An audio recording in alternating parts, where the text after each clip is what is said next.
Dr. Rob Henderson. Welcome to Next Generation. Thanks, Elliot. Great to be here. Why does the older generation keep on surrendering moral authority to the younger ones?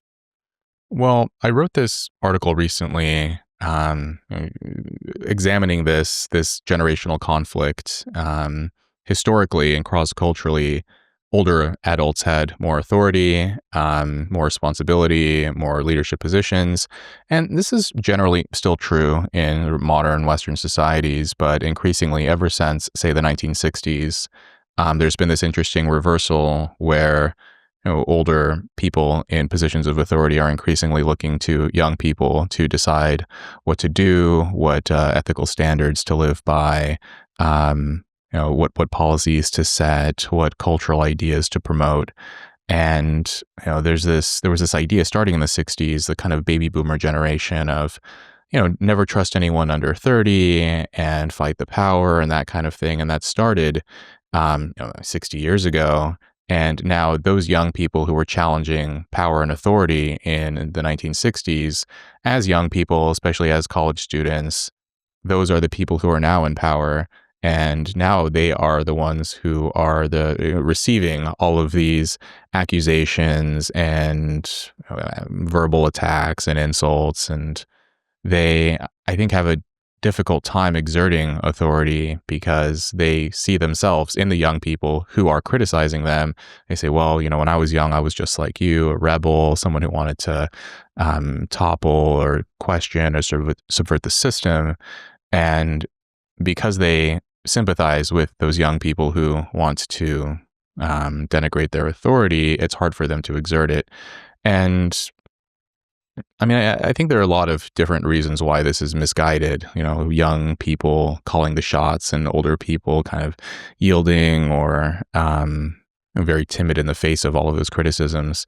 And I go through, in multiple articles, kind of all of the research indicating that whatever you want to look at in terms of behavior, customs, habits, beliefs, and so on, young people generally behave worse than old people. If you want to look at crime, for example, even when you control for education and income, a 20-year-old man is 10 times more likely to commit a violent crime than a 60-year-old man. When you look at rates of deception, for example, frequency of lying, there was a really interesting study sort of tracing how often and how frequently people lie throughout the lifespan. Very young children and older people, older adults lie the least, but the age group in which people are the most likely to deceive others is 18 to 29 years old. And that's the age group of, teenagers, young people, college students, young professionals.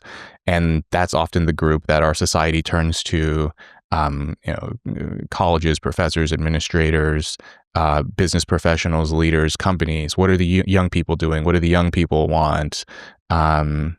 Listening to that age group. And when you look at rates of trust, confidence, willingness to trust other people, suspicion of whether someone is going to try to hurt you, all of those kinds of things. It's actually young people who have the least trust in others. So they're most suspicious of others, but they're also the most likely to commit crime. They're the most likely to deceive others.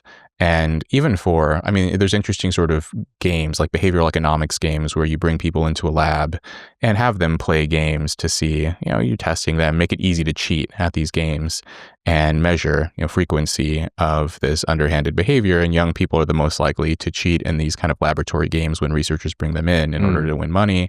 Well, you wrote about this in your Substack. Exactly. You speak about Golden Balls, the British game show. So that's right. You said a 2012 study analyzed 287 interactions on the popular British game show Golden Balls, in which two strangers play a high-stakes, one-shot prisoner's dilemma style game to win money. Only 42% of contestants younger than age 30 chose to cooperate, compared with 65% of contestants older than 50.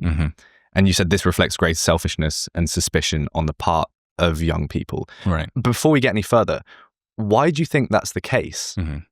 Why is it the case that young people are less willing to cooperate in this kind of Golden Balls prisoner style game show? And this was a fascinating study because this one isn't actually in the lab. It's not researchers this is a game show live on television, and researchers just sort of tracked, which participants were willing to cooperate versus defect. And so why is it the case that older age groups were more willing to cooperate? So I guess if you wanted to be extremely charitable, you could say, well, the older participants may already be financially secure, and so they're more willing to take these kind of risks where they cooperate with the other person, even if it may financially cost them. Or the young people are just playing up for the cameras. Yeah, exactly. Like if they defect and betray the other person, it's more interesting or exciting or provocative. But I think because that exact pattern of young people defecting more than older people, that is also consistent with every other line of research that I pointed to before. It all sort of fits the same pattern of young people being more suspicious, more cautious, more underhanded on average. Like this, I'm not saying like every young person is worse than every old person, but if you wanted to play the odds and say, you have a young adult and an older adult, who are you going to trust to house at your apartment more, right? Assuming that they earn the same amount of money and have the same values and everything else, I think most people would say the older person, if you know nothing else, you would say you would trust them a bit more with your belongings or with, I don't know, babysitting your kid or something like that. So we all, I think, already intuitively understand this. But I also think that there's this interesting kind of bias here that comes in where if you look at what economists call, the beauty premium, or sometimes called the beauty bonus, where good-looking people tend to falsely attribute higher qualities, better qualities to good-looking people. We tend to think of that, if you see a good-looking person, we tend to think of them as more ethical, less likely to break the law, more sort of innocent, more intelligent. Every other good quality, we implicitly tend to categorize and cluster those things together. It's like a halo effect. Exactly. It's exactly like the halo effect. And so when you see like a younger person, on average, we're better looking at when we're younger. And as you get older, your, physical appearance tends to deteriorate with time. And I think this also may be a part of it where you see a young person and, generally they're better looking than an older person. And then they're acting very stridently and they're,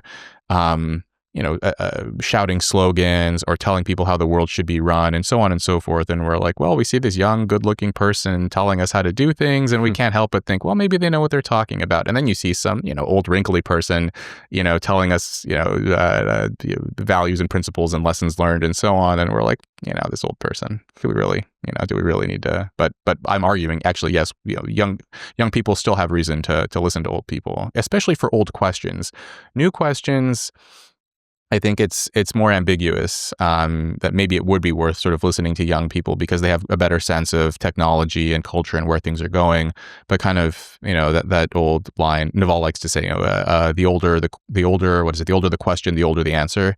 And so when it comes to things like relationships or sort of broader ways to think about life and career and priorities and those types of things, I think older people generally have better answers than younger people. It's something I've been grappling with at the moment, thinking about university. I recently had a debate with my friend on the podcast about if universities are really the best place to go if you want to be up to date with technology, because baked into the system, you've got professors that are experienced and you can trust their wisdom, and they've got these old solutions to old problems that you can value. But in that textbook, unless it's some magical self-updating AI textbook, it's going to be old solutions and that's it. So what do you do when you're teaching business studies and there's a new B2B SaaS model that came out in 2025 and is optimized for AI and crypto and decentralization? University doesn't seem the place to be. So I guess to put it to you, what do you think of the current state of university, especially with all this emerging technology and how fast the culture is moving? Is university a scam? Is it a scam? Well, I guess it depends on what you think the purpose is. If you think the purpose of the university is to improve your skills, then it is arguably a scam. But if you think of the university as a place to spend some time outside of the labor force and think and to write and to read and to reflect and spend time with other people who are there for that same reason, share ideas, have interesting intellectual debates, spend time around older people who are experts in their discipline, even if it's something arcane, some unusual or unfamiliar branch of philosophy or economics or what have you, to spend a few years in that environment. If that's what you want and you understand that that's what you're getting into, then that can be fine. But yeah, I think a lot of people mistakenly believe that, oh, the university, this is where I'm going to learn how to be a better employee, or I'm going to learn, a very concrete set of skills, and this is going to directly transfer over into the workforce. And that's becoming increasingly less true. If it ever really was, there's really interesting research on this about if you measure, people's level of literacy and numeracy and general retention of the knowledge that they learned in college. So you kind of measure these skills in your freshman year, your first year of college. The researchers will measure all of these kind of academic abilities, and then you measure them again after the senior year, the final year of college. And generally, researchers find not a huge difference. So it doesn't seem like, at least what they're measuring doesn't seem to improve over time. But you could argue there is kind of an intrinsic value in all those things that I had just mentioned. But no, I hear you on this, because I'm both, there are a lot of interesting articles written about this. I've had conversations with my friends who are in academia, professor friends, who tell me that, with large language models, Claude, GPT, all these kinds of things, that, professors are very quickly having to adapt to this. I think on some level you understand, like young people kind of understand that college, you're going more so for the credential than for the learning. And the reason this is because when the professor cancels class, the students aren't saying, well, I'm paying tuition, you're ripping me off, you're depriving me of a lecture in which I could have learned real skills. That's not what students do. They cheer when professor cancels class, because they know it's not, the class is not important. It's the piece of paper they give you at the end that we're interested in. So is it still worth it today? I think it depends on what you want to do, the kind of career you want to have. Like, obviously, if you want to be a physician or a lawyer, those kinds of career paths, you still got to go. But the career field, the landscape is changing very quickly. Maybe it's less important than it used to be. But all this being said, I think there are very few times in a young person's life where it's kind of socially sanctioned, or socially, let's just say, acceptable for a young person to just take 4 years and go learn and study and read and write. And you can do that anyway, but I think there's still value to be had in doing it in the university environment, where those things are expected of you and you have access to resources and experts and that environment, if that's what you like, if that's what you enjoy, which I do tend to enjoy that. The thing that concerns me is this idea of going to university just to get the paper certificate. It reminds me of Goodhart's law. When the measure of success starts being the target, it ceases to be a good measure. And you see this with grades at school. People measure success academically with an A+, right? So people optimize for getting the A+, when actually the A+ was kind of this proxy for you having read the syllabus in depth and really grappled with these difficult subjects, if we're talking about maybe English literature or maths or whatever. And then as a byproduct of your focus on really thinking hard about this topic, you've gotten an A+. But now we need to get an A+ at all costs. So we're just going to revise the mark scheme and it's going to get us to that A. It's not necessarily actually prioritizing what's valuable with education, which I think is learning how to learn rather than what to learn. And I think it's kind of representative of this greater cultural trend of putting the cart before the horse. Yeah, there's that idea of teaching to the test, where there's a test that I need you to ace, and so I'm going to teach you how to answer those questions correctly, rather than actually teaching you about history or about how to learn or about the skills that you're going to need for critical thinking in general. That you give you this set of skills, and then whatever problem or task that needs to be solved, you'll be able to implement those. But instead, it's just this sort of rote, multiple choice, or regurgitate these answers that I've had you retain in your short-term memory or something like that. So, yeah, I guess I'm hesitant to write off college completely, but I understand a lot of the criticisms. But, again, it really depends what you want to do. If you want to go, like, I would never, deter someone from, if they want to go straight into the workforce, they already know what they want to do and they are able to get those skills outside of the university system, then that's perfectly fine. But I do find a lot of people, I have friends who dropped out or who spent some time away from their formal education for a while, and a lot of them do want to go back. So there can be periods where it can be useful to step away and focus on career, and then you can always go back at a later time. But I also think you can now all of the knowledge and information is already out there and available too. So if you really want to learn something, you can buy the books. You can if you're in a position, you can hire a tutor. You can audit classes at most universities. So the ability to acquire new information, I don't think it necessarily has to be limited to formal education. I don't want to lambast university too much here, but I just love this quote from Leo Kearse. It was an end-of-year review at Trigonometry whilst I was still producing that podcast. And he quipped that universities are a self-perpetuating pyramid scheme of students taking out loans to pay professors to get a worthless certificate that says they're now qualified, then being a victim and crying about it. They're not contributing to the world. They're not building anything. Nobody's getting skilled to do anything real. Obviously, this is a very hyperbolic statement, and he's a comedian. Yeah. But I think it touches on some of the foundations of what's going wrong with the uni lifestyle. Yeah. Oh, yeah. I mean, there's obviously some truth in it. Yeah, embellished, but he's touching on something that's real. I think one thing that happened is, I can speak from the context of the United States in the 1970s. It was something like 14% of Americans got a bachelor's degree. And today it's upwards of 35%. So it's, more than doubled, approaching kind of tripling that rate. And now so many people are going that the signal of a bachelor's degree has lost its value.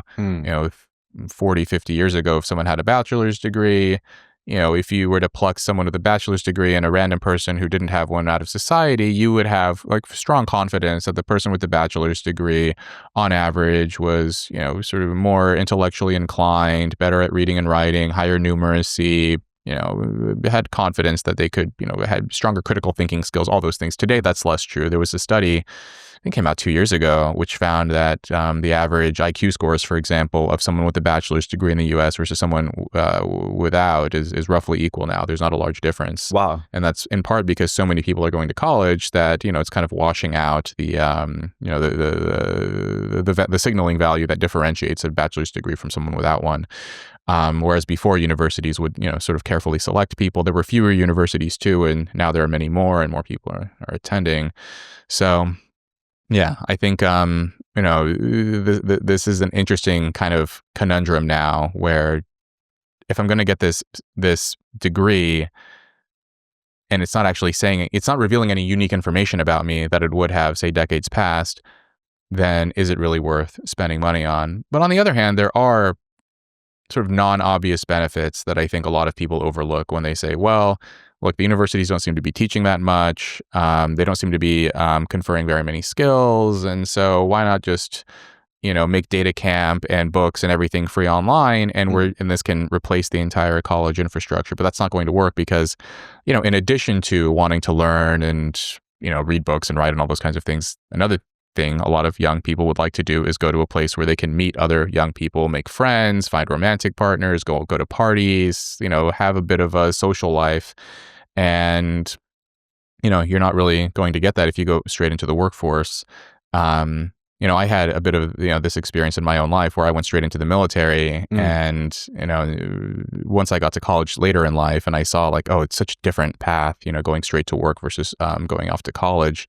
And the other thing is, once you, things are changing very quickly, but at least up until recently, if you acquired a college degree, it did put you in a different pool for dating partners, right? Because a lot of people would like to date someone of equal education to themselves. And especially when you look at sort of the sex differences where women tend to like men who are at least as educated as themselves, that if you have a bachelor's degree, that kind of you're passing a certain sort of screening mechanism for a different category of partners.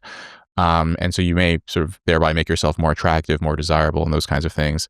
And so that may be worth doing as well. But again, now we're in this environment where you can be an entrepreneur. You don't necessarily have to go straight to college. And the successful entrepreneur emits a lot of the same signals as someone who just goes to get a bachelor's degree and follows a more conventional career path. Well, what are those differences in sexual preferences between the sexes? Is there one sex that favors a high education more than the other? Historically, women tend to like men who are, at least as educated, if not more so, to themselves. Men tend to have, like, the preference is much weaker. There was a study years ago on Tinder, back when people still used Tinder. I don't know if people still do, but the finding was that if you took the same man, the same two profiles of the same male, same photograph, same everything, but the only difference was that, one man had a university degree and the other man didn't, that the one with the degree got twice as many likes as the one without the degree. And then for women, I think men were 10% more likely to like the female profile with the higher level of education than the lower. So there was a slight male preference, but the difference was much stronger for women. And so I think this is another reason why, some people go off to college. It's, to make yourself a more attractive and desirable partner. I wrote this post a while back on my Substack where I compared universities to a hidden marriage market, because especially the more selective ones, right? Like, imagine that you are, searching for a suitable partner for your son or daughter. And so you have applicants submit, they submit a standardized test score. You have them submit their grades throughout their entire, primary and secondary school experiences. You have them submit recommendation letters. You have them, submit sort of a personal statement in which they describe their personal interests and character and background and so on. And then this allows you to sort of filter, well, who would I like my son or daughter to marry? But this is what universities do. Universities have all the data on your academic abilities and preferences and interests and so on. And then they're putting all of these young people in the same environment. And so the university has kind of replaced the role of the matchmaking system, where once you, especially at like the more selective colleges, once you step foot there, that all of these other people around you have passed certain thresholds and barriers. And it is a more curated dating pool than you would get just out in, a ungated environment. Well, it's something I wanted to speak to you about. There's this rise within women especially, where I think it's the second greatest reason out that they don't have kids, behind just not wanting kids, is not being able to find a suitable partner. Yeah. And you see that just with relationships as well. There are these standards placed that can't be reached. Why do you think that's emerging? Is it that they've got too high standards? Is it that men just need to be better? What's going on there? Yeah, it's a good question. I think it's probably a bit of both, that men are increasingly falling behind, and women, as they become more and more successful, they tend to favor men who are at least as successful as themselves. And that was an interesting kind of debate for a while. If you looked at kind of the research in mating psychology of, one hypothesis would be that as women become more educationally and occupationally successful, their standards for a professionally successful man would decline, right? Because you could say, well, the reason why women have historically liked economically successful men is because women were shut out of the labor force, they were oppressed and diminished and marginalized, and so they had this strong desire for an economically successful man to compensate for their own inability to produce and to provide for themselves. And so this would suggest that as women became more successful with time, their preference for a successful man would weaken. And because if you're educated and you're successful and you're making money, then you don't necessarily need a partner who's also educated and successful and so on. But that's not what the research shows. It's actually the reverse, where as women become more and more successful with time, their preference for a successful man strengthens rather than declines. And you can see this with, there's a really nice article recently by Rosemary Hopcroft, who's a sociology professor, who analyzed female and male billionaires. And female billionaires are orders of magnitude far more likely to marry a fellow billionaire than a male billionaire is. In other words, a male billionaire, they are more likely than the average person to marry a billionaire, but they are also fine with marrying a non-billionaire.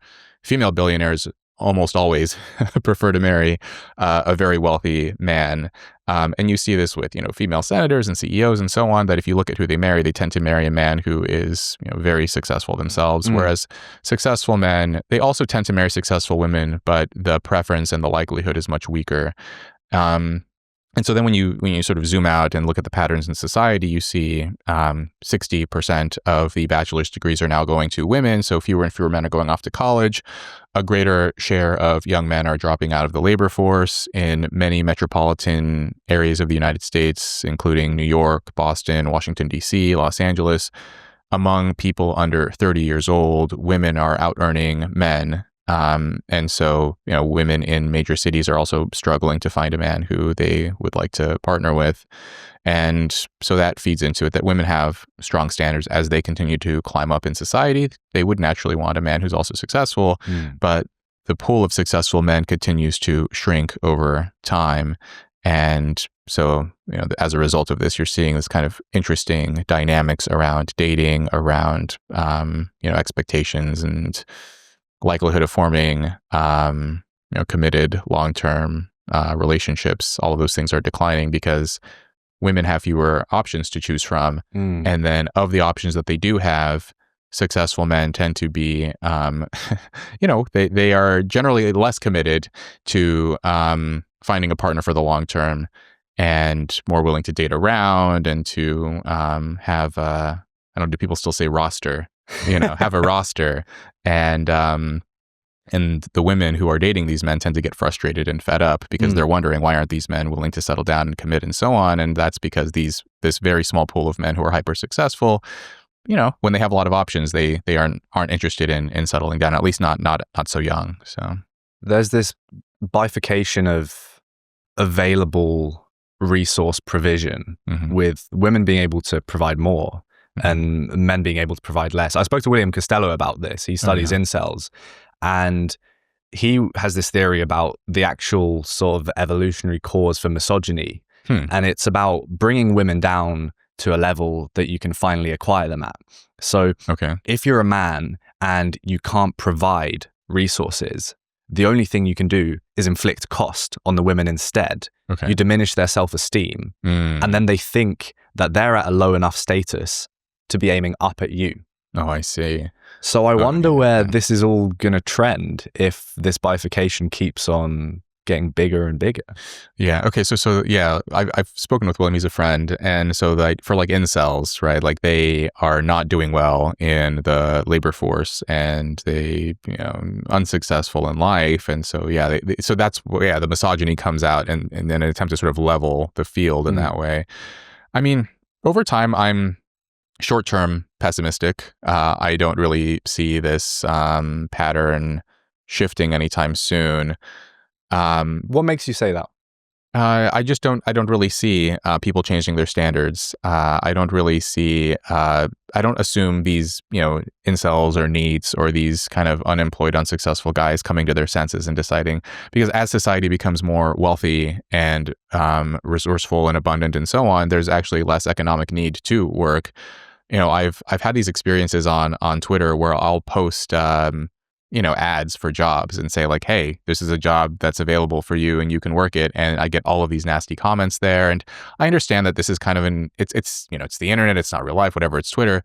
But there is this sort of broader pattern where a lot of young people don't want to work jobs that they think are beneath them or that they feel aren't up to a certain standard or don't hold a certain kind of status or cachet. But it's only in a very wealthy society where you even have the privilege of deciding whether to work or not, right? Like in decades past, if you were an able-bodied young guy and you weren't working, you were called a bum, you were stigmatized, you were treated as unserious. Like people would just throw you out on the street and say, well, if you don't want to work, then off you go. Whereas now it's kind of growing increasingly acceptable to just live with your parents. Like every person, every man I know, including myself, I know someone, at least one guy who still lives with his or her parents, sleeping in the garage, 28 years old and kind of maybe works part-time and spends a lot of time on the internet and doesn't really do anything. And that wasn't a possibility, say, in like the Great Depression. You literally had to work or you would starve. You don't have that anymore.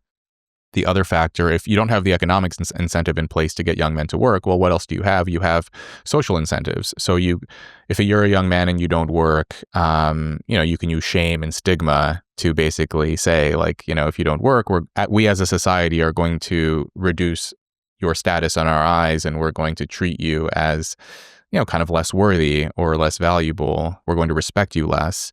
And that's kind of on the sort of the negative end. On the positive end, we could say if you're a young man and you work and you go to college and so on, we're going to applaud you and we're going to say, we're proud of you. We're happy that you're doing this. But increasingly as a society, I think we're shifting towards this sort of impartial, non-judgmental, look, if you want to work, that's fine. If you don't want to work, that's fine. Who are we to say? I don't want to sound judgmental. I don't want to sound mean. I don't want to stigmatize or shame anyone's behavior. And so if you're a 28-year-old guy and you work part-time at the batting cage and then you spend the rest of the time watching TikTok and watching porn, who am I to say if that's a better life than, working hard and being conventionally successful? And so that's on the male side. And then, on the female side, I don't really see... it's funny, you see these incels, and I remember talking about this with William, you see these incels who complain about women's interest in successful men, as if this is like a malleable, as if you can sort of shame or stigmatize or manipulate women into relinquishing that preference. But just as men like physically beautiful women, and I don't think, people, there's sort of limits to how malleable that preference is. I think similarly, there's a limit to how malleable women's preference is for a guy who's ambitious and hardworking and successful. And so women's preference is going to remain generally the same for those types of men, but fewer men are going to live up to that preference. And so this pattern, I just don't see it changing. But in the longer term, I'm more optimistic because, historically, there have been so many, if you zoom out at the level of evolutionary history, there have been so many bottlenecks and catastrophes and illnesses and plagues and wars and one upheaval after the other. And yet for 300,000 plus years, Homo sapiens have managed to pair bond and have children and survive. And we have these strange kind of modern decadent problems, but they still don't compare to, surviving famines and ice ages and, pandemics and outbreaks and so on and so forth. So somehow I don't exactly know what it's going to look like, but I assume, we'll figure this out and people will still eventually form families and have babies just like we always have. But what interests me is this phenomenon that occurs when our society gets more prosperous. Our ambitions and our self-image and our perception of our self-worth gets higher, and what we deserve, we think gets greater and greater. Yet the stack of proof pointing towards us deserving that thing gets less. It's weird how that happens. So as we have these sort of rising standards, but our willingness to kind of meet them is not, sort of rising in turn. And not only not rising, but it declines. Right. So you get this kind of paralysis where guys are locking themselves away in their bedrooms and doom scrolling on TikTok. But because I don't know if it's a material thing or if it's a social thing, but this comfort that they have, it means that they think they deserve more. Yet they're not putting out the proof that they deserve it, so they get disenfranchised and spiral even further down. Yeah. I guess there's there's maybe a story you could tell where if you live in historically unprecedented levels of comfort, right? Like even if you're just an ordinary middle class guy, again, like the type of guy living with your parents, that level of comfort is still historically unprecedented. And so maybe there's something here where you are living like a wealthy person and, some part of you believes that, there are only certain types of jobs given your wealth and your status and your comfort that you can work given how comfortable you already are versus, if you're like living in a hovel and you're barely scraping by, you're more willing to take on jobs that, our generations past might have taken, something like that. If you were living kind of on the margins of society and say something like the 1930s, you would take any job that came your way.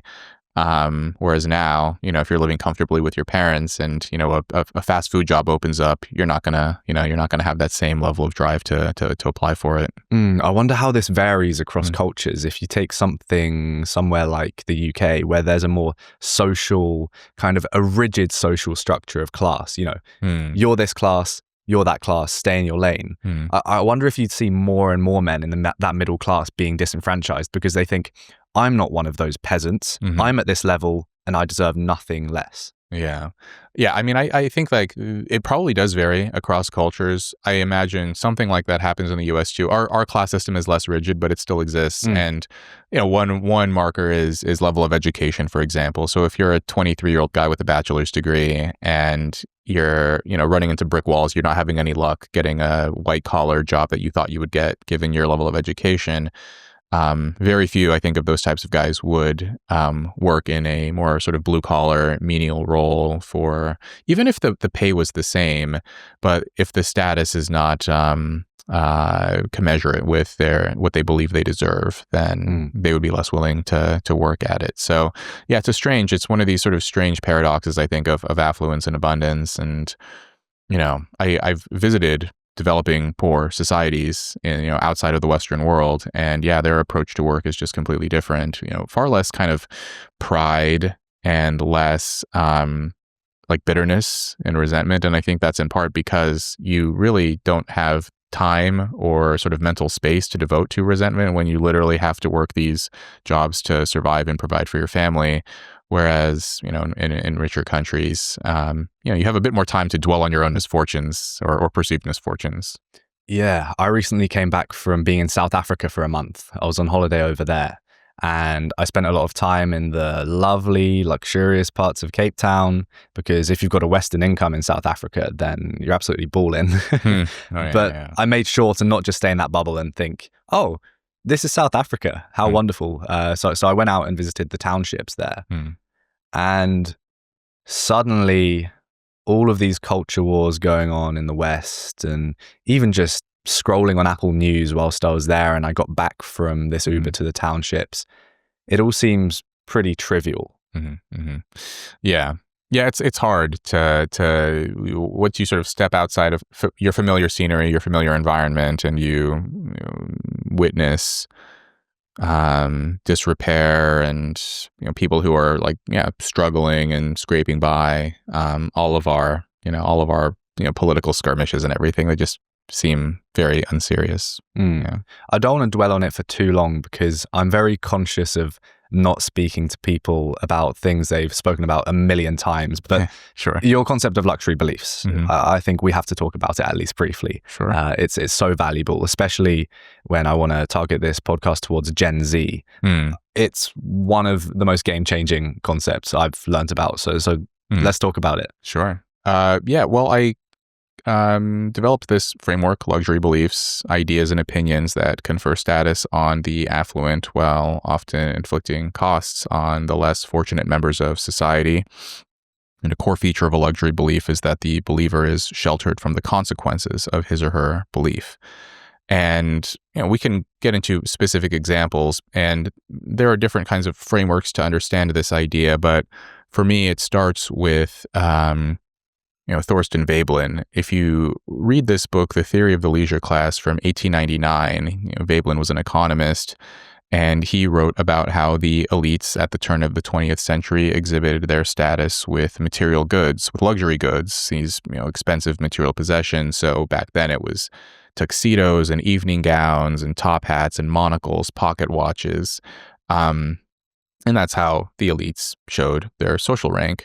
And you can fast forward to the mid-20th century, and there was a sociologist, Pierre Bourdieu, who wrote a book called To Distinction, A Social Critique of the Judgment of Taste.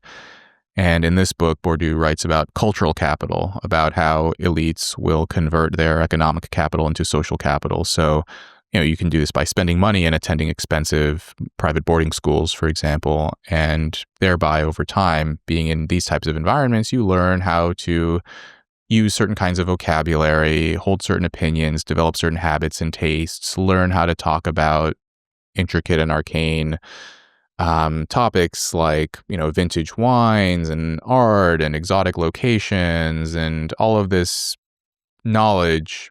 The subtext is, I went to an expensive school and I spend a lot of time in rarefied social circles, and that's why I know all of this information.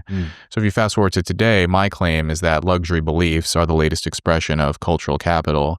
And there are, example after example, I go into how people with college degrees who earn lots of money hold very different opinions on average than sort of the typical middle or working class member of society. And this idea started to take shape in my mind, once I, went off to college. I'd mentioned I was in the military before. I had a very different background than a lot of my peers, and I went off to Yale for undergrad, and started to hear strange opinions and ideas that I had never heard of before, around family formation, around law enforcement, around drug use, around using addictive technologies. There are a lot of people who became very wealthy by promoting addictive technologies, but then when you look at themselves in their own private lives, they are very careful about screen use and hiring nannies to monitor their children's use of tablets and iPhones and so on. Steve Jobs famously wouldn't let his kids use an iPad. I don't know if did you watch the latest season of Black Mirror? No. Okay, so in one of the most recent episodes of the latest season of Black Mirror, there's a tech CEO who developed this like VR video game thing. And there's this funny sort of, scene in there where one of his employees is like, he has to use the video game himself for reasons of the plot. The CEO is like, you have to use the game and get into this other VR world.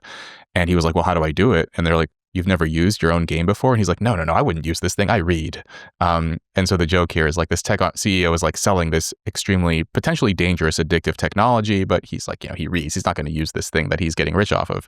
But you could see this logic applied to, like defunding the police. A lot of people who supported this movement, defunding the police, if you look at the zip codes that they live in, gated communities, low crime areas, people at there were these reports in 2020 and 2021 of the same neighborhoods where you heard these slogans. They were also hiring off-duty police officers to patrol their neighborhoods, basically doing everything they could to shield themselves from the chaos and the fallout in the wake of all of the sort of demonstrations that year.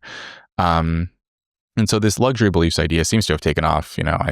I'm surprised at how many people are resonating with it, but it's a useful way, I think, to understand how people are expressing their social rank, their education, their sort of interest in newfangled, sophisticated ideas in an attempt to distinguish themselves from the masses. So, people used to say, I'm an affluent, educated, sophisticated person. Look at my fur coat.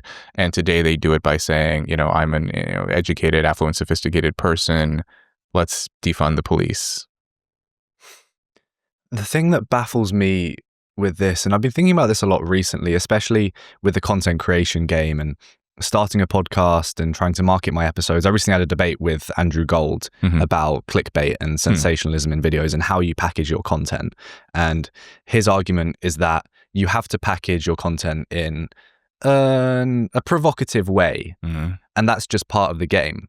I disagree. I think there's a responsibility to provide value and also not fan the flames of a culture war if you're in the cultural space. It's different if you've got a podcast like Kill Tony, where it's about comedy. If he puts a clickbaity title on it, I don't give a shit. Unless it's something using his influence to somehow scare the culture in a certain direction. But I mean, it's a different vibe when you're clicking on a Kill Tony video to laugh compared to clicking on a cultural, political podcast where you have ex-prime ministers on. So my argument is that we will have a responsibility, especially in this societal space, to be careful that we're not fear-mongering and fanning the flames of the culture wars.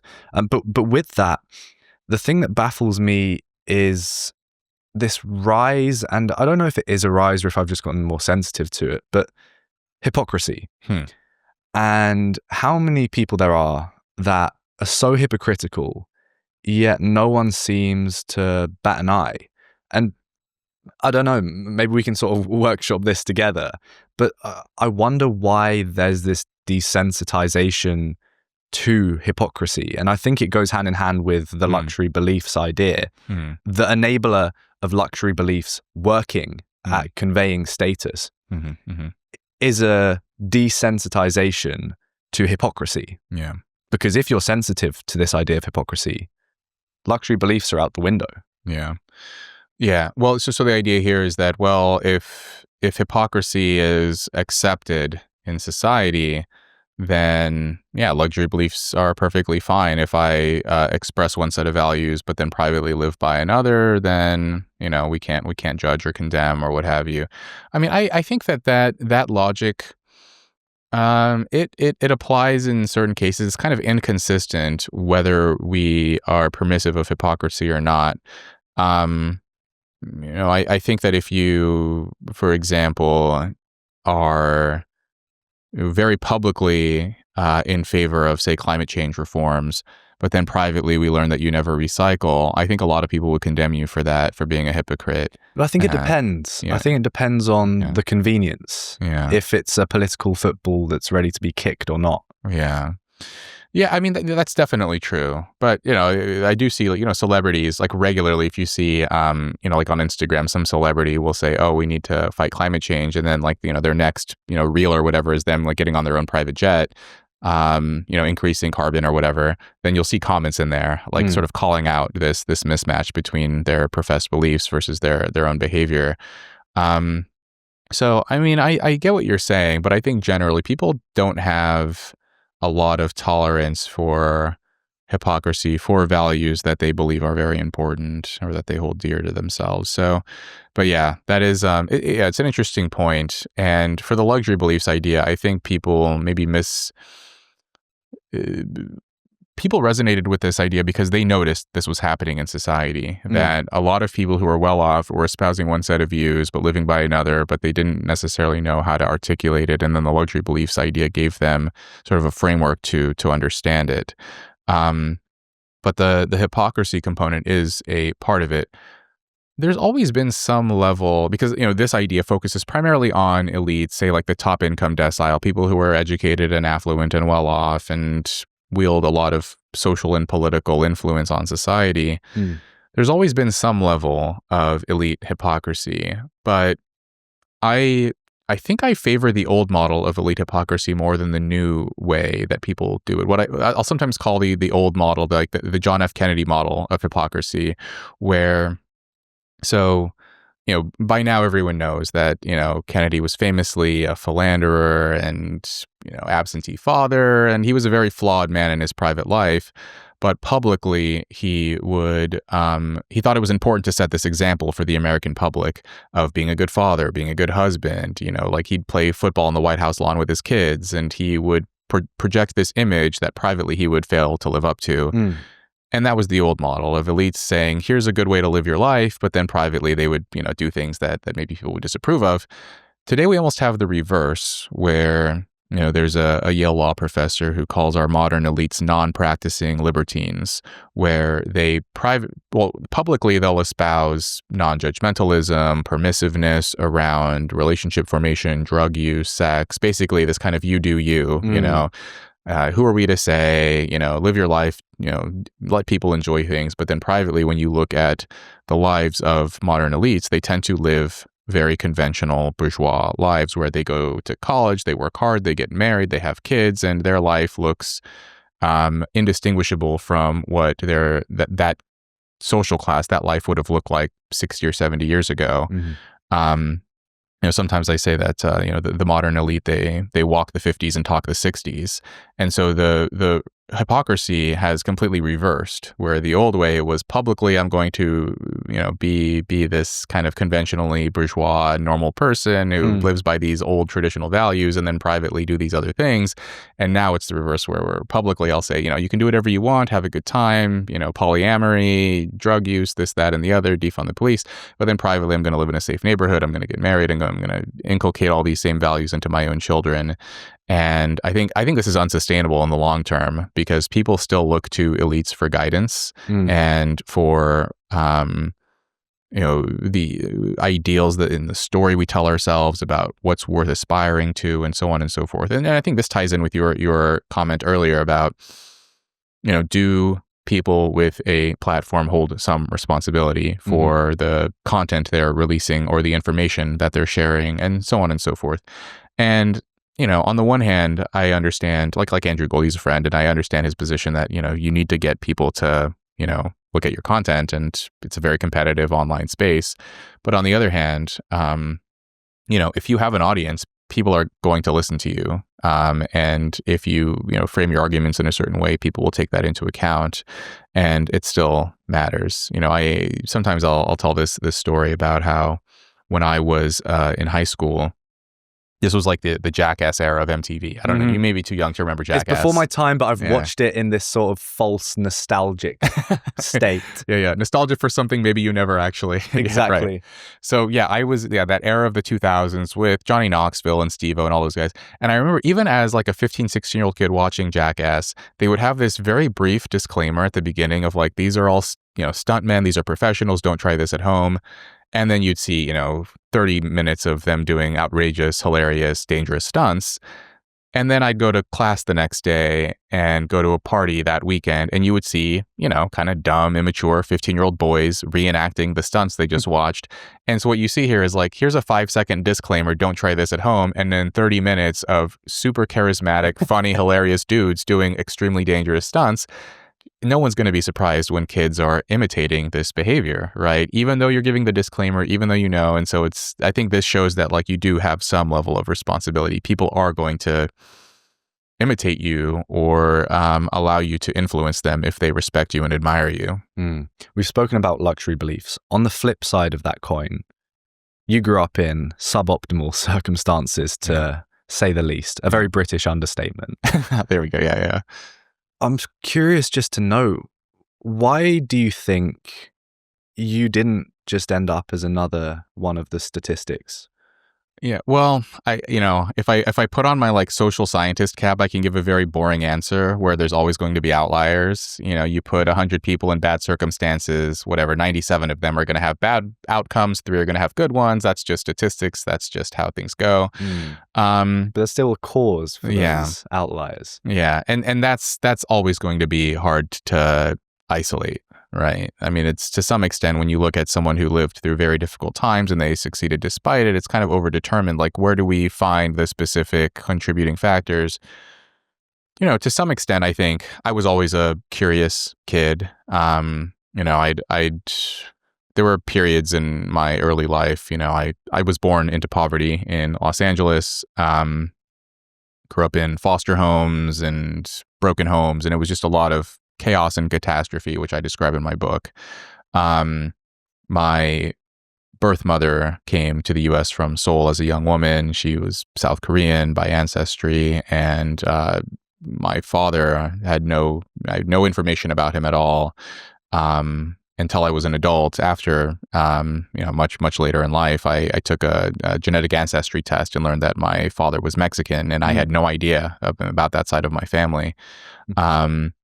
And my mother was addicted to drugs and had a very, lived in squalor, and we lived in a very kind of rundown apartment in bad part of LA for a while before I was placed into the foster care system. And, during that time, there were a lot of setbacks and hiccups and so on, but I taught myself how to read, and I was pretty good at making friends. And over time, I just made slightly better decisions, I think, than other people. And to be honest, like some of it was just luck, where I was doing a lot of the same things a lot of my friends were doing. And, like drinking and driving, for example. I had a friend who got drunk and rode his motorcycle. He had someone on the back. This person, he crashed. He was, trying to outrun the police, and he crashed into an off-ramp, and then the person was injured. And anyway, I drank and drove a lot when I was a kid, and I just never crashed into an off-ramp. And so some of it is luck. And then the other thing is, I talk about how by the time I was 17, I was barely graduated high school. And I made this kind of half impulsive decision to enlist in the military. And then that was when things started to turn around for me. And that decision, I think, to leave that environment and completely reset my peer group, the people who were around me, what my priorities were, and so on. And that was the environment that I needed at that age to just be in a space where I had mentors and a lot of camaraderie and discipline and all those kinds of things. And then that started to help me to mature and develop the kind of inner resources that I needed to like truly understand how to be an adult and to be self-sufficient and those kinds of things. But yeah, it was a kind of not a direct sort of trajectory. It was, a lot of false starts and mistakes along the way. Well, what really fascinates me about this is the question of how much of ourselves is just made up of, the classic phrase, you're the average of the 5 closest friends to you, right? Mm-hmm. Your average earnings will be that of your 5 closest friends. And in lieu of that, you must nowadays, with social media and YouTube, be the average of the top 5 podcasters that you listen to. I know that I'm certainly not the average of the 5 podcasters I listen to, because I'm nowhere near as smart as them. But you start thinking in similar patterns, exploring similar ideas. And I think this goes across everything in culture, movies, music. I think they do have a part to play in the way your brain works long term. And I don't want to get into your background too personally, but with this, my dad grew up in foster care as well. And it's always fascinated me, because he's made sure that I've had a very comfortable upbringing and that I've always felt loved and that I have parents that I can depend on. And I think that comes from him having the lack of parents at all when he grew up. And he speaks about how one of the things that got him out of his hard times and misbehaving at school was a love for music. And how he'd listen to these, I don't know if it was cassettes at the time on a Walkman. It must have been in the 70s, right? Yeah. I mean, yeah. Did they have cassette tapes in the 70s? I don't know. Before my time. So. Way before my time. Anyway, back when everything was black and white. And he listened to Aha, and he'd kind of dream away of going to America or escaping his circumstances. And obviously, he doesn't just attribute him then going on to live a good life to that. But there's something in that of being able to break free from this causal chain through outside input. And I always think about, we've got this thing called the Eat Well plate in the UK. And it's a recommendation for what split of your diet should be made up of vegetables and protein and carbs. They've got it completely wrong, first of all. It's an awful design. But it makes me think, should we have some sort of Eat Well plate, but for content consumption to help us break free from our circumstances? Should we listen to this percentage of podcasts compared to love songs, compared to introspective songs, compared to movies where there's a main character and they're fighting? Or is that harmful?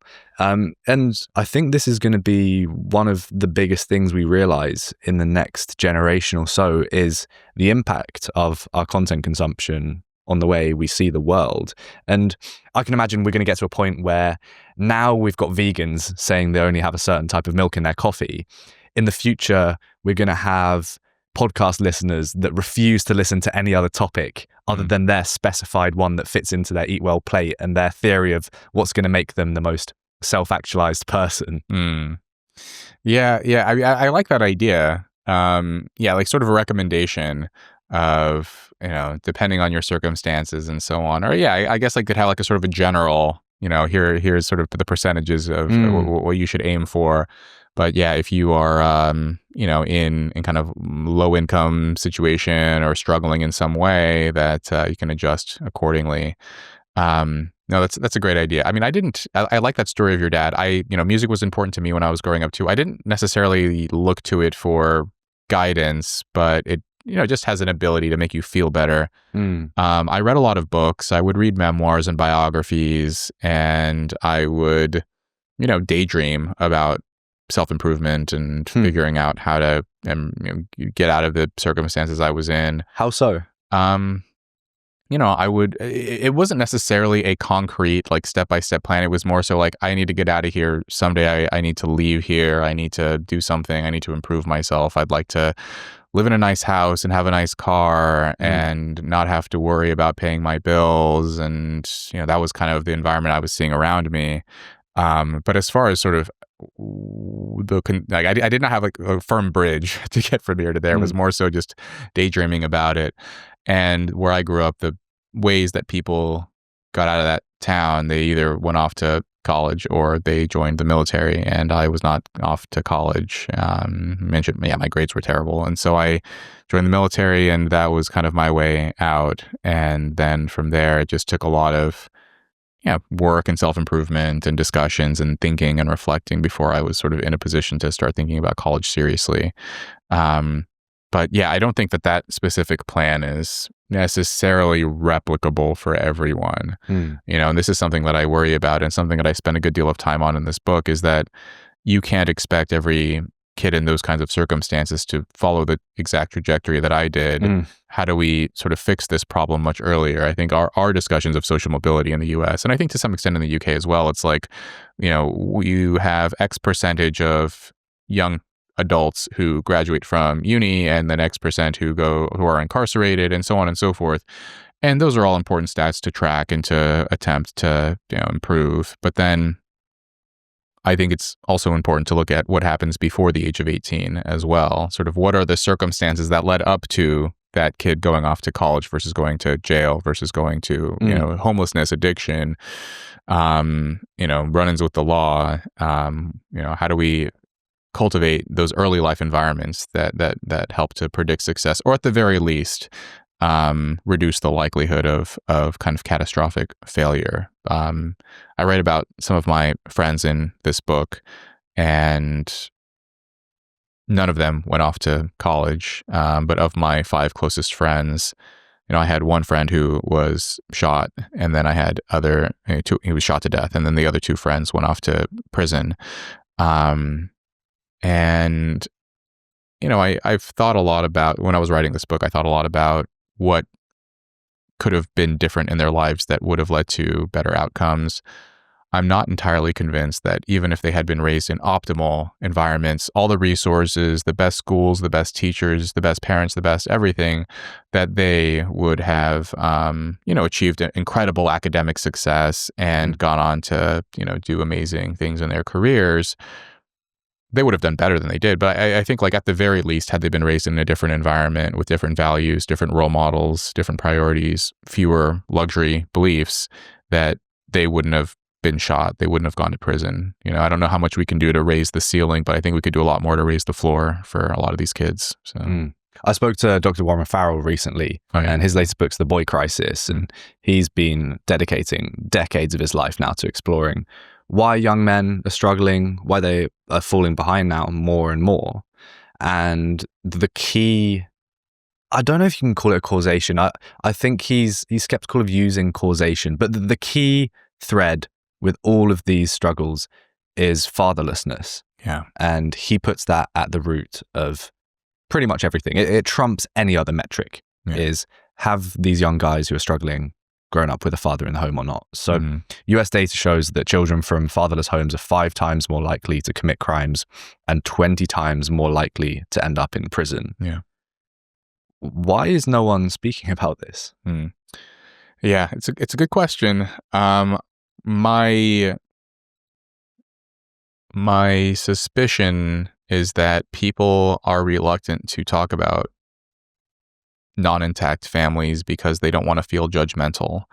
They don't want to feel like they're pointing the finger or shaming single mothers who are trying their best and who are struggling. And so we often will retreat to discussions of economics because it feels safer. Oh, the reason why these kids aren't doing well is because they need money. It's not marriage. It's not a stable family. It's not a father. It's a paycheck. And, I'm very skeptical of this idea that you can replace a loving, caring, trusting parent with a cash transfer.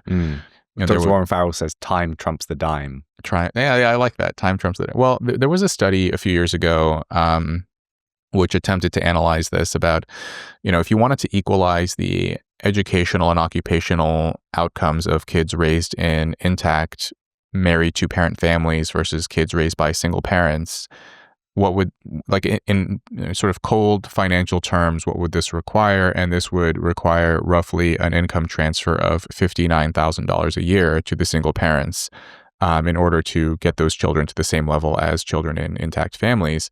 And, I think that's all well and good, right? Okay, we'll give them more money. This can help, fine. But it's still not going to compensate for all of the losses of having a parent in your life. And one way to think about this is, imagine that you see a kid who is raised by 2 married parents who care a lot for the kid. And then you approach the child and say, okay, well, I have news for you. I'm going to take your mom away, or I'm going to take your father away from you, but I'm going to give you $59,000 a year. Deal? And I think very few kids would accept that trade-off. I write in my book about this, about like it's ultimately not worth these sorts of trade-offs, like money for family, for love, for whatever. I had a conversation recently with this kid who got into Stanford. He was raised by a single mom, had a really tough early life, and his mom she worked really hard, did everything she could to set him up for success, and he got an acceptance letter to a great university. And he'd read my book and he was like, look, Rob, I was thinking about this. My mom's proud of me. She's so happy. I'm happy too. But, he basically said like he would trade his acceptance letter to Stanford to have just known who his father was and to have had him in his life. And I think there are a lot of kids out there who, it's great to focus on those conventional measures of upward mobility. Are kids going to college? Are they graduating? What's the incarceration rate? What's the success rates and so on? But also, what's the experience of these kids and how do they feel about themselves and their relationships? And that's I appreciate when Warren Farrell talks about this, that you can't fully replace that emotional connection. No amount of money can make up for that. I think a nice place to end on to tie all of this together is going back to this sort of intergenerational struggle of authority. I was at the Battle of Ideas last year, and I was watching this panel just in the audience. It was called Boomers versus Zoomers, Bridging the Generational Divide. Okay. And I stood up and asked a question, and it was a bit of a loaded one. I was kind of throwing the blame finger at the older generation, asking why they've let all of these narcissistic, Machiavellian Gen Zers take over. Because the Gen Zers aren't the ones in power in the institutions, and it's the ones in power that make the decisions. Yeah. Even if it's at the mercy of Gen Z, they have to pull the trigger. Yeah. So I guess the only question to end on is, who's to blame? Is there any one generation or age group we can blame? Or is that a false dichotomy? I think it's, it's unhelpful to, I think, blame entire social categories for something. Especially something over which you have no control. I'm not a huge, I like the jokes, the boomer jokes. I think they're funny, boomers versus technology or whatever. I think it's hilarious. But I also think it's unhelpful to sort of paint with that broad brush of boomers ruined society, or boomers had, whatever. Like they had all of the advantages and look what they did with it, or look how they're screwing the rest of us, and vice versa. Like when I hear old people complain about young people, I think it's, on the one hand, a lot of the complaints, and there's plenty of blame to go around, but on the other hand, I don't think it's productive. So, if you want to, isolate it down to, who has the most responsibility here, I think it's still authority figures. The boomers and the Gen Xers who run the institutions now, they have a responsibility to stop caring so much what young people think. I mean, I've heard this, privately, conversations with very prominent, successful older people who tell me, they lament, if they do something, they take an unpopular stance and they get all these negative emails from young people, oh, you're a traitor. I thought you were on our side, this, that, and the other.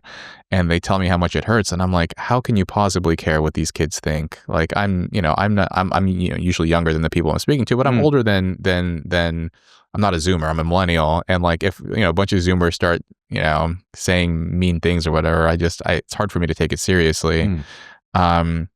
So yeah, there's plenty of blame to go around here, but you mentioned the dark triad earlier, the narcissism, psychopathy, Machiavellianism, that those dark triad traits, regarding sort of selfishness, deception, short-term thinking, willingness to manipulate others, like all of those traits peak in adolescence and early adulthood and decline with age.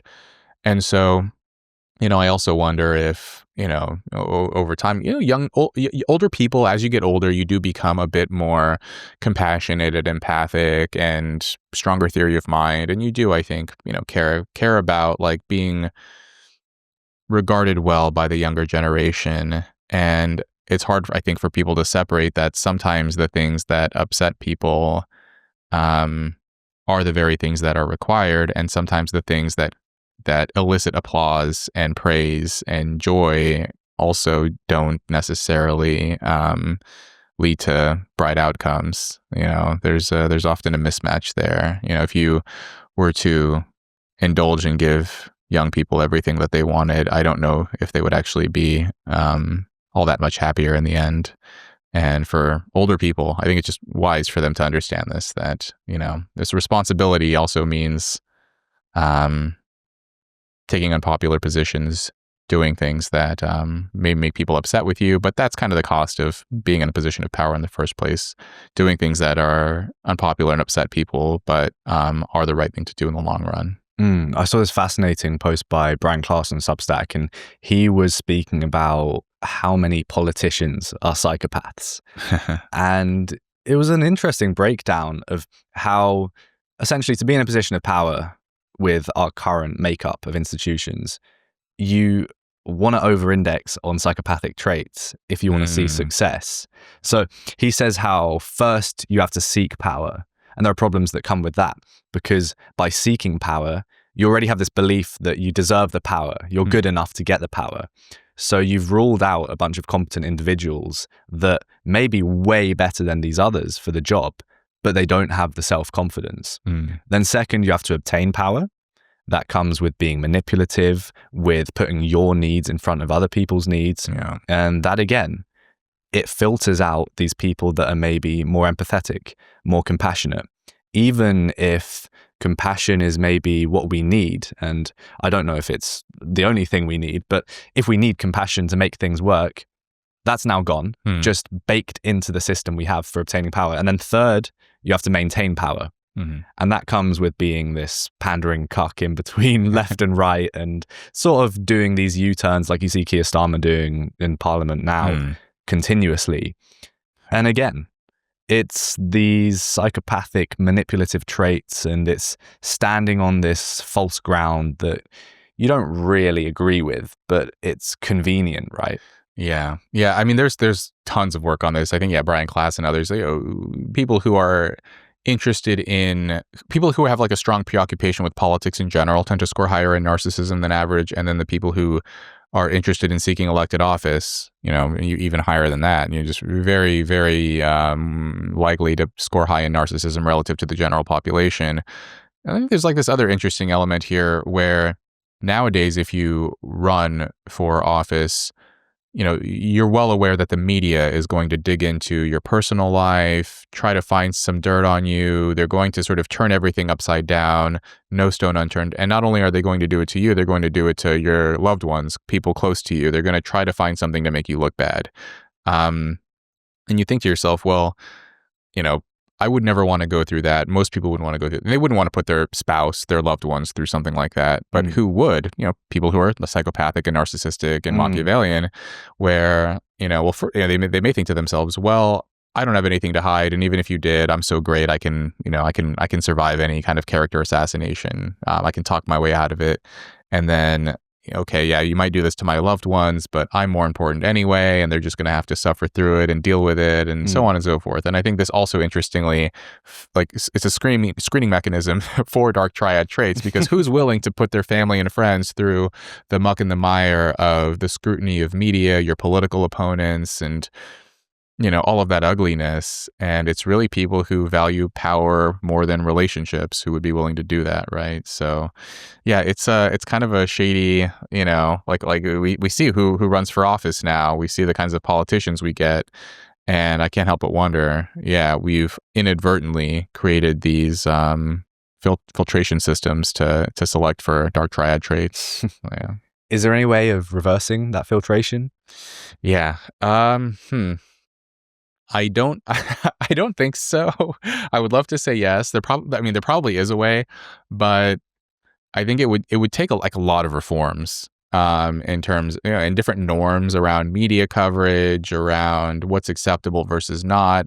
I think it used to be the case that people wouldn't go after families, like family members. I think there was kind of a gentleman's agreement up until very recently that you can attack your opponent, but it's kind of below the belt to go after their wives or their kids or what have you. And now it's, whatever it is, Hunter Biden or Trump's whatever, like everyone's just going after everyone, doesn't matter anymore. And it's kind of a race to the bottom. But yeah, if there's a way, maybe we could restore some of those old norms about, the rules of political warfare, then maybe. Do you think we should utilize psychopaths for certain jobs? Well, what do you like coerce them like slaves? Like, you're a psychopath, so you're going to be, I mean, I think we don't have to. I mean, we live in a relatively free society. I know whatever. There's like inequalities and so on, but generally, if you can do a job, you can find a way to do it. And so we already see it. I mean, if you measure, the personality traits of various occupations, you see that, very dangerous jobs, for example, you're more likely to have people who are more disagreeable or more sort of comfortable with risk taking, probably higher on like the impulsivity measures of psychopathy and so on. So I don't think we necessarily need to screen the entire population for these traits and say, you do this, you do that. I mean, you see this like with prisons, for example, something like 30% of inmates in prison meet the sort of threshold for psychopathy diagnosis. You look at, actors and comedians, and you basically the jobs that you expect to score high in certain traits, you're usually going to be directionally accurate. Actors tend to be more narcissistic. I think reality TV stars are actually higher in narcissism than people who do like scripted TV shows. Right. And I've heard, one hypothesis for that is because the professional actors who are scripted in their the content that they produce, they can take pride in being good actors. There's a story, they embody this character, they can, there's a skill there required. Whereas if you're famous on reality TV, you're only famous for being famous. There's no skill required. You're just like being famous for kind of being a more outrageous version of your real personality. It's and you. It's not in your based natural state. Yeah, and it's not based on anything that you've had to develop and cultivate and build on for a while, right? And I think like that leads to a kind of a fragile narcissism. Dr. Rob Henderson, thanks for coming on The Next Generation. Thanks, Elliot. Where can people find more of your work? You can find me on Substack, robkhenderson.com. You can find me on Twitter /X @robkhenderson. And my book Troubled, easy to find. So.